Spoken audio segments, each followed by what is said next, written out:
Simhapuri FM బుల్లి కథలు బుజ్జాయి కథలు.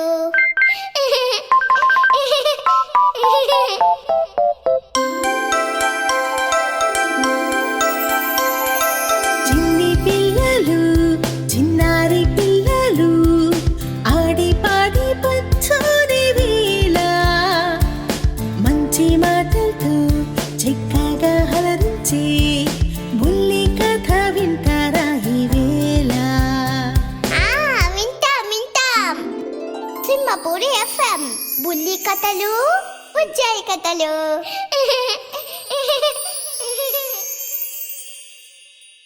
బుల్లి కథలు బుజ్జాయి కథలు శీర్షికన మిమ్మల్ని అలరించడానికి వచ్చేశాను మీ నందిని చైతన్య. మమ్మీ నేను అయ్యో నువ్వు కూడా చిన్ని తల్లి, మరి నీ పేరు చెప్పు. చింతలి ఏంజల్. మరి కథ విందామా?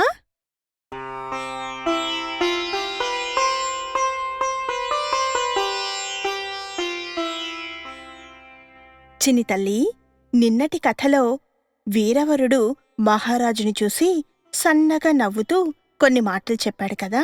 అవును మమ్మీ, చెప్పాడు. తరువాత ఏం జరిగిందో ఇప్పుడు విందాం, ఓకేనా? అలాగే మమ్మీ.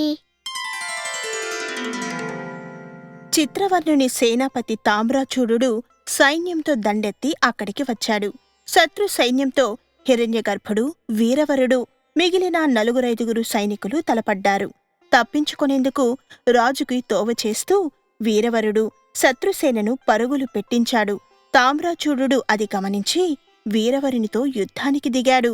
ఇద్దరి మధ్య పెద్ద యుద్ధమే జరిగింది. వీరవరుని చేతిలో తామ్రాచూడు చనిపోయాడు. అయ్యో, యుద్ధమంటే అంతేనానా, ఎవరికి ఎప్పుడు ఏమవుతుందో తెలియదు. అదే అవకాశంగా హిరణ్యగర్భుణ్ణి కోట దాటించాడు వీరవరుడు. పరిగెత్తి నీళ్లలో దూరి ప్రాణాలు దక్కించుకున్నాడు హిరణ్యగర్భుడు. రాజు క్షేమం అనుకున్నాడు వీరవరుడు. గట్టిగా శ్వాసించాడో లేడో వెనకమాటను వచ్చి అతని మీద దాడి చేశాడు శత్రువు. వెనక్కి తిరిగి చూసే అవకాశమే లేదు. వీరవరుడు కూడా ఆఖరికి మరణించగా యుద్ధం ముగిసింది. చిత్రవర్ణుడు కోటలోకి ప్రవేశించాడు. సింహాసనాన్ని అధిష్ఠించి జేజేలందుకున్నాడు. కొన్నాళ్ళు పరిపాలించి తరువాత నచ్చిన సేవకుణ్ణి సామంతరాజుని చేసి జంబూద్వీపానికి వెళ్ళిపోయాడు. అలా హిరణ్యగర్భుడికి చిత్రగ్రీవుడికి మధ్య యుద్ధం ముగిసింది. ఈ కథనంతా కూడా ఇంతకీ మనం మునుపటి భాగంలో చెప్పుకుంటూ ఉన్నాం కదా, ఎవరు ఎవరికి చెప్తున్నారు? విశ్వశర్మ శిష్యుడికే కదా మమ్మీ.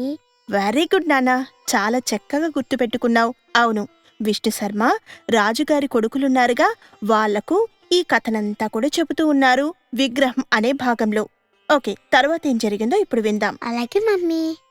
అలా కర్పూర ద్వీపానికి నచ్చిన సేవకుని సామంతరాజును చేసి చిత్రవర్ణుడు జంబూద్వీపానికి చేరుకున్నాడు.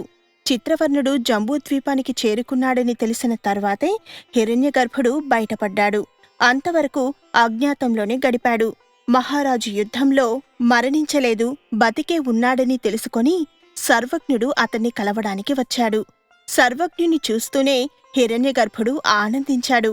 మహారాజు మంత్రి కలుసుకున్నారని తెలుసుకున్న హిరణ్యగర్భుని సైనికులు, యుద్ధంలో పారిపోయి ప్రాణాలు దక్కించుకున్నవారు వచ్చి రాజుని మంత్రిని కలుసుకొని కష్టసుఖాలు కలబోసుకున్నారు.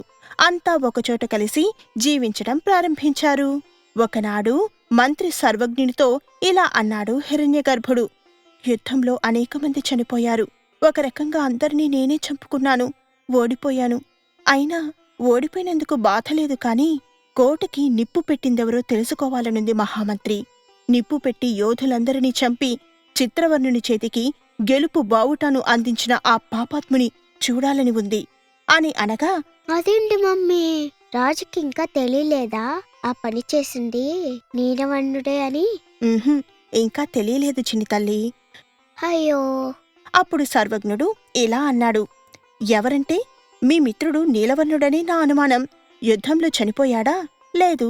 ప్రాణాలు దక్కించుకునేందుకు పారిపోయాడా? ఒకవేళ పారిపోతే ఇప్పుడొచ్చి కలుసుకోవాలిగా. రాలేదంటే వాడేనని నా నమ్మకం. వాణ్ణి మీరు పూర్తిగా నమ్మి ప్రజల్ని పణంగా పెట్టారు అని అన్నాడు. అప్పుడు మహారాజు ఇలా అన్నాడు. నిజమే, కాని ఇదంతా మన దురదృష్టం సర్వజ్ఞ. కాలం మనకు కలిసి రాలేదు. పైగా దేవుడి దయ కూడా లేదు. ఏం చేస్తాం, అనుభవించక తప్పదు అని అనగా సర్వజ్ఞుడు ఇలా అన్నాడు.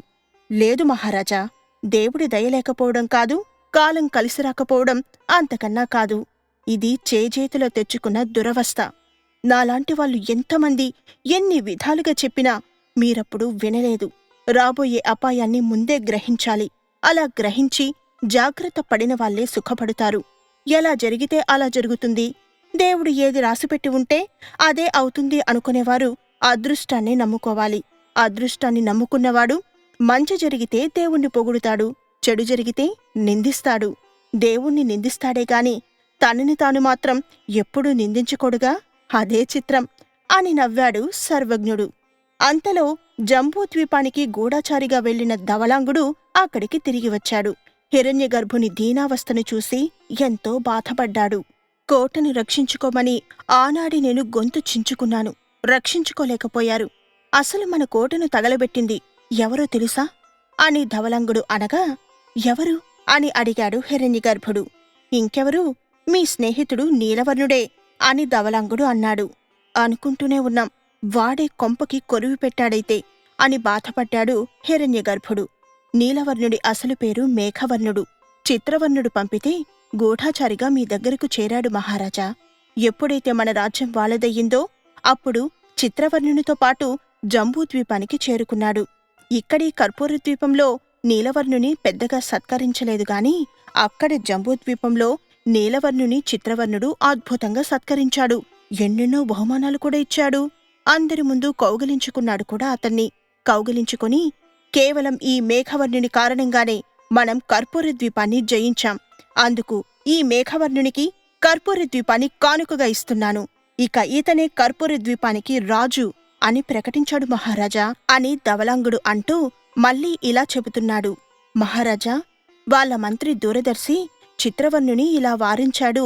ఆ ప్రకటించిన సందర్భంలో అక్కడ సామంతుడున్నాడుగా, మీ సేవకున్నే మీరు రాజుని చేశారు. చేసి కొద్ది రోజులు కూడా కాలేదు, అప్పుడే మార్పా? వద్దు మహారాజా అని అన్నాడు. దూరదర్శి బాగానే ఆలోచించాడు. మరి అప్పుడు చిత్రవర్ణుడేమన్నాడు అని ఉత్కంఠగా అడిగాడు సర్వజ్ఞుడు గూఢచారి ధవళాంగుడు చెప్పిన మాటకు. ధవళాంగుడు మళ్ళీ ఇలా అంటున్నాడు. చిత్రవర్ణుడు ఏమీ అనలేదు, కాని దూరదర్శి ఇలా అన్నాడు. చేసిన మేలుకి మేఘవర్ణునికి ఇంకేదైనా మంచి బహుమతి ఇవ్వండి, అంతేకాని కాలికి వేసుకునే చెప్పుల్ని నెత్తిన పెట్టుకుంటే నలుగురు నవ్విపోతారు. అంత పని చేయకండి మహారాజా అని అన్నాడు. అంతటితో ఊరుకున్నాడా, ఇంకా ఇలా కూడా అన్నాడు. ఎవర్ని ఎక్కడుంచాలో అక్కడుంచాలి అన్నాడు. అల్పులు మేలు చేస్తే మేలు చేసిన వారికే అల్పులు కీడు తలపెడతారు అన్నాడు.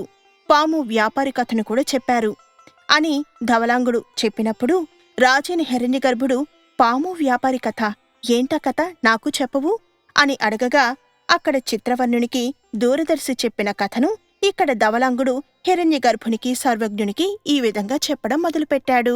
మమ్మీ, ఆ కథలు ఇప్పుడు చెప్తావా? అవును చింతల్లి, చెప్తాను, వింటావా? ఓ, వింటాను మమ్మీ. పూర్వం హిమాలయ పర్వత ప్రాంతాల్లో ఒక వర్తకుడు ఉండేవాడు. పనిమీద పక్క ఊరికి వెళ్లి కాలినడకన తిరిగి వస్తూ ఉన్నాడు. అడవిదారి పట్టాడు. అడవిలో దావాగ్ని చెలరేగింది. చెట్లు పుట్టలు కాలిపోతున్నాయి. పొగ కమ్ముకొస్తుంది. అయినా ధైర్యంగా నడుస్తున్నాడు. చూస్తుండగానే ఓ పొద అంటుకుంది. పొదలో ఓ పాము కూడా ఉంది. పాపం మంటల్లో ఇరుక్కుపోయింది. అది బయటపడేందుకు ప్రయత్నిస్తోంది కాని దానివల్ల కావట్లేదు.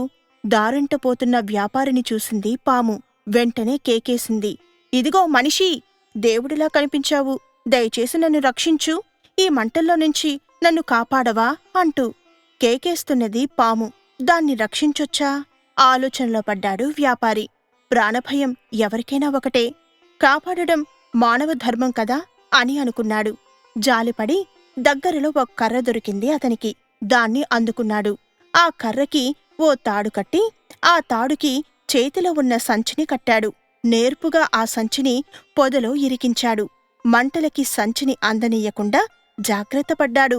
ఎప్పుడైతే పాము సంచిలోకి దూరిందో అప్పుడు సంచిని అంతే జాగ్రత్తగా పొదల మధ్య నుంచి లాగి పాముని కాపాడాడు. ఎంతైనా పాము పామే కదా, దాని దగ్గరకు చేరదీయకూడదు. అందుకని సంచిలో పాముని తోవపక్కగా వదిలేశాడు. నీ దారి నీది, నా దారి నాది అని అన్నాడు. అంటూ ముందుకు నడిచాడు. కాని పాము అతన్ని అనుసరిస్తూ ఉంది. అది గ్రహించాడు వ్యాపారి. ఏంటి నా వెనుక పడ్డావ్ అని అడిగాడు. మేము కనిపిస్తే చాలు మీ మనుషులు మమ్మల్ని కొట్టి కొట్టి చంపుతారు. అలాంటి నిన్ను కాటయ్యక వదిలేస్తే మా జాతికి మోసం చేసినట్టుగా. అందుకే నీ వెంట పడ్డాను. నిన్ను కాటేసి చంపిగాని పోను అంది పాము. మీదికి వస్తూ ఉంది. ప్రాణభయంతో పరుగు తీశాడు వర్తకుడు. అతని పరుగుని మించి మెలికలు తిరుగుతూ ముందుకు రాసాగింది పాము. పాము కాటు తప్పదు, చావు తప్పదు అనుకుంటూ అలసిపోయి పరుగు తీయలేకపోతున్న వర్తకుని చూసింది ఒక నక్క. పరుగు పరుగున పాముకి వర్తకునికి మధ్య వచ్చి నిలిచింది. ఏంటి మీ ఇద్దరి గోలా అని అడిగింది. జరిగింది చెప్పబోయాడు వర్తకుడు. ఊపిరాడక చెప్పలేకపోయాడు. కాని పాము మొత్తం చెప్పింది. అప్పుడు ఆ కథనంతా విన్న నక్కని చూస్తూ వర్తకుడు, విన్నావు కదా, చూడు ఈ పాముకి కొంతైనా కృతజ్ఞత లేదు అని బాధపడ్డాడు నక్కతో. తప్పు చేస్తోంది పాము, దీనికి బుద్ధి చెప్పాలి అనుకుంది నక్క. ఏంటేంటి 6 అడుగుల పామువి నువ్వు వర్తకుడి చేసంచిలో దూరావా? నేనైతే నమ్మలేకపోతున్నాను. అసలు ఈ చిన్న సంచిలో నువ్వెలా పట్టగలిగావు అంది జిత్తులమారి నక్క. జాగ్రత్తగా దూరి చుట్టగా పడుకుంటే సంచిలో పెట్టొచ్చు, పెద్ద కష్టమేమీ కాదు అంది పాము. కావాలంటే చూడు అని అంది. వర్తకుని చేసంచిలో దూరింది. అదే అవకాశంగా వర్తకునికి సైగ చేసింది నక్క. ఆ సైగను అర్థం చేసుకున్న వర్తకుడు సంచిని గట్టిగా బిగించి మూటలా కట్టేశాడు. మూతిని తాడుతో ముడివేశాడు. వెలుపలికి రాలేక పాము సంచిలో మెలికలు తిరగసాగింది. ఆలసిందేనికి కాని అన్నట్టుగా మళ్ళీ నక్క సైగ చేసింది. అంతే, దగ్గరగా ఉన్న లావుపాటి కర్రను అందుకొని దాంతో సంచి మీద దబాదబా మోదాడు వర్తకుడు. ఆ దెబ్బలకి సంచిలోని పాము చచ్చిపోయింది. పాముకి తగ్గినట్టుగా బుద్ధి చెప్పినందుకు నక్కకి చేతులు జోడించి కృతజ్ఞతలు తెలిపాడు వర్తకుడు అంటూ ఈ కథను ముగించాడు దూరదర్శి. అల్పులకు నీచులకు ఉపకారం చేసే ముందు జాగ్రత్తగా ఆలోచించాలంటాడు దూరదర్శి. మరో కథ కూడా చెప్పాడు అని ధవళాంగుడు అన్నాడు. ఆ కథేంటి అని అడిగారు మంత్రి రాజు. మమ్మీ వాళ్ళే ఉండే మమ్మీ పాము కథ. ఆ తర్వాత కథ ఏంటో కూడా చెప్పవా? చెప్తాన్నానా, కానీ సమయమైంది కదా, ఇప్పుడు పడుకున్నావంటే రేపటి భాగంలో ఆ కథ విందాం. ఓకే? అలాగే mummy, good night. Good night చింతల్లి.